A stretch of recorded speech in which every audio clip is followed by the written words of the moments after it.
আয়। কি মা? কি করছিস? ছাতু মেখেছি। ছাতু দিয়ে কি করবি তুই এখন? খাবো। এই সন্ধ্যার সময় ছাতু মাখা খাবি? তো কি হয়েছে?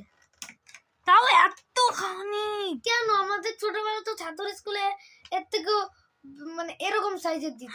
না না বাবা, ছোট করে দিত হ্যাঁ, আর ঠিক আছে, সেটা পাতলা মানলাম, ঠিক পাতলা আছে, করে ঠিক আছে, গুলিয়ে দিত। আর তুই মানলাম এইটুকু হয়েছে, হ্যাঁ, কিন্তু আমি তো বড় হয়ে গেছি তাই আর একটু মেখে নিয়েছি। ইয়ে ভগবান, এইভাবে খাই না, এতটা খাই না, এতটা খাবি তোর পেট খারাপ হবে। আমি খাবো। তুই পাগল নাকি? আমি খাবো। অল্প একটু খা না, আর রেখে দে, খাবো। রেখে দে, দাদু খাবে, অন্য কেউ খেয়ে নেবে। খাবো খাস না, না। রাত্রে যদি পেট খারাপ হয় বাবা, না, তুই তো জানিস। ভালো কথা বলছি, ভালো কথা বলছি, কিন্তু আমি না, আমি খাবো। তুই আমার কথাটা শোন, না, এতটা খাই না। তুই যথেষ্ট বড় হয়েছিস, তুই যদি এরকম করিস। আমি বাইরে থেকে তাকাই দেখো একবার, ও খাবে কয়েকদিন পর এতখানি করে। খা খা, দেখিস কেন, যখন অসুবিধা হবে তখন বুঝবি কেমন লাগে। খা খা।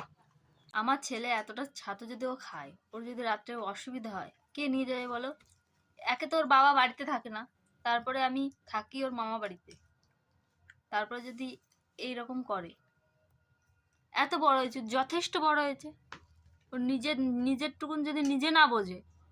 দেখো বন্ধুরা, এইটুকু খাবো তাতে জ্বালা। এইটুকু তো তোর সব খাওয়া হয়ে গেছে।